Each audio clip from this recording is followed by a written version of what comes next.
Start. This question, sir, in my humble opinion, should be viewed from a different angle from which it was looked at and discussed here yesterday. It is true that it is correct in principle that the railways, whose entire capital at charge is drawn from the general revenues, should be able to make a good contribution to the general revenues, but in applying this principle, care must be exercised if we are looking at railway systems in advanced countries like the United Kingdom or the United States of America or any such countries. This principle, no doubt, could be applied on all fours. But in a country like India, whether it could be applied is a question that should be considered. It was argued that the railways have a long history, and because they have long been an established concern, they should now be able to contribute to the general revenues. Although it is true that the railways are a long established concern, still the circumstances under which the railways were run are not being examined here. The railways, as we all know, before independence were run not on a welfare state basis, but they were run on the system of strategic lines. When the railway lines in India were formed, it was not the question of developing economic resources. It was not the question of linking up industrial centers.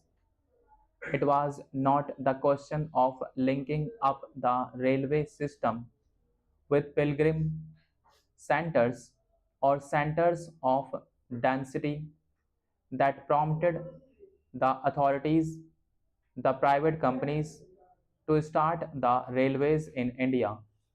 But it was the strategic concern of the British government then that prompted these companies to form railways. The question of arriving at a correct pattern of railway system from the point of view of developing and exploiting the natural resources of the country, from the point of view of developing the backward areas of the country, is still there to be examined and to be attended to. Well, from this point of view, as anybody can see, there is much scope for developing the railways. In fact, there is so much pressure on Honorable the Railway Minister for new lines that one will be at a loss as to where to find the resources from. They have undertaken in the second part of the 5-year plan to construct new lines of 1500 kilometers in length in order to have a perfect railway pattern to be able to exploit and make use of the natural resources of the country to the fullest extent. Although we cannot dismantle the railway lines that we have now, still these lines have to be linked up to fulfill that requisite of exploiting the natural resources. So, my point in bringing out these arguments is to show that the railways have a full development program on their hands and they need funds they can no longer draw from the general revenues or the country as the railway finance is separated from the general finance. They have to obtain the resources that are required for development either by loan or otherwise. There is the other need also to be examined in this connection, the need of passenger amenities both inside these houses of parliament as well as outside.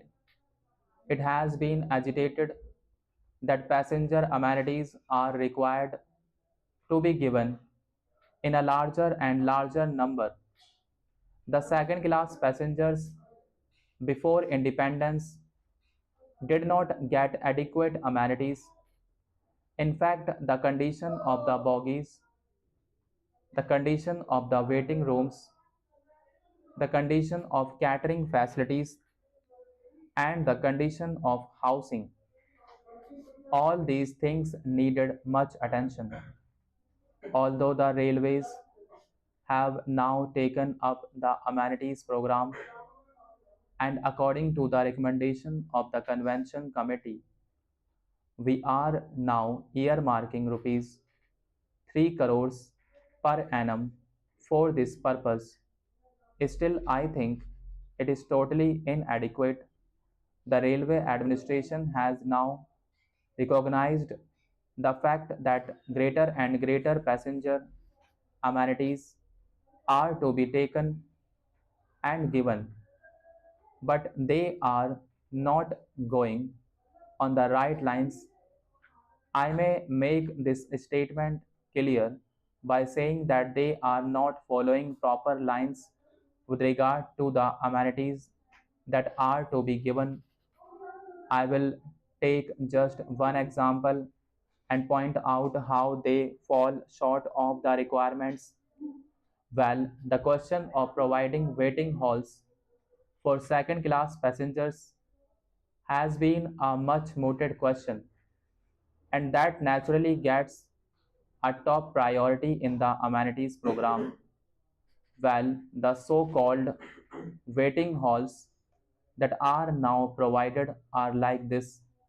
The halls are there, the exit gate from the platform opens into the hall, and the entry gate into the platform opens into the hall, so much so that in fact the hall is only a passage. When people come and go, how can the second class passengers take rest here? That is a question which I have not been able to understand. Secondly, for the passengers who have to wait for a number of hours in these halls, necessary sanitary facilities should be provided. Now, the sanitary arrangements may be inside the platforms where the waiting passengers cannot go, and if they go and commit nuisance outside, the policeman will be there to hold them up and prosecute them under the police regulations for committing nuisance. So it is not imagined that when passengers are required to wait for 10 hours or 12 hours in these waiting halls, they should have some bathroom facilities as we have for first class or for higher class passengers. That thing has not been visualized. Even for our cattle sheds in our houses, we have doors and windows, but here, for these second class waiting halls, there is neither a door nor a window nor an enclosure.